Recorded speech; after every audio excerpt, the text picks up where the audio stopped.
The dream began with the sound of wings. In retrospect, I realize I should have known that was a bad sign, what with the raven mockers being set loose and all.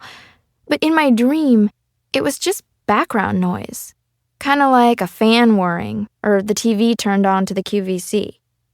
In my dream, I was standing in the middle of a beautiful meadow. It was night, but there was an enormous full moon hovering just above the trees that framed the meadow. It cast a silver-blue light, strong enough to throw shadows, and made everything look like it was underwater. An impression that was strengthened by the gentle breeze blowing the soft grasses against my bare legs in sweeps and whirls, like waves lapping sweetly against a shore. That same wind was lifting my thick, dark hair from my naked shoulders, and it felt like silk floating against my skin. Bare legs? Naked shoulders? I looked down and let out a little yip of surprise. I was wearing a seriously short buckskin mini dress. The top of it was cut in a wide V, front and back, so that it hung off my shoulders, leaving lots of skin visible. The dress itself was amazing. It was white and decorated with fringe, feathers, and shells, and seemed to glow in the moonlight. All over it was beaded with intricate designs that were impossibly beautiful. My imagination is so darn cool.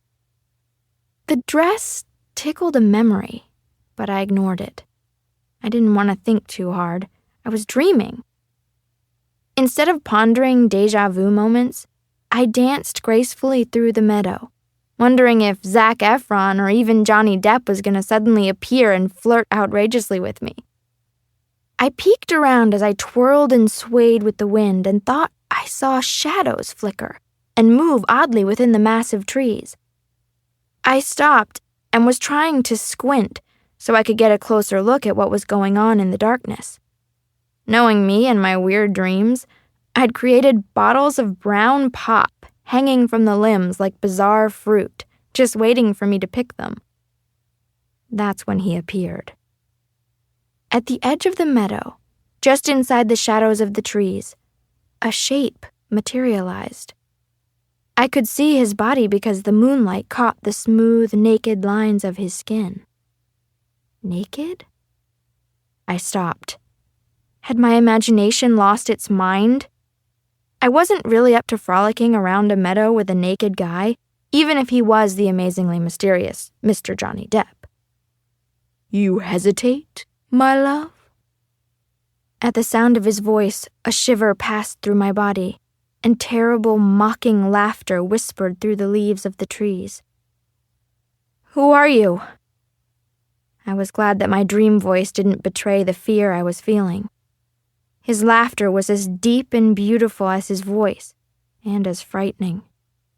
It echoed in the limbs of the watching trees until it drifted almost visible in the air around me. Do you pretend you do not know me? His voice brushed against my body, making the little hairs on my arms stand up. Yeah, I know you. I made you up. This is my dream. You're a mixture of Zac and Johnny. I hesitated, peering at him. I spoke nonchalantly even though my heart was beating like crazy because it was already obvious this guy was not a mixture of those two actors. Well, maybe you're Superman or Prince Charming, I said, reaching for anything but the truth.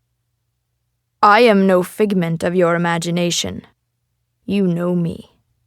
Your soul knows me.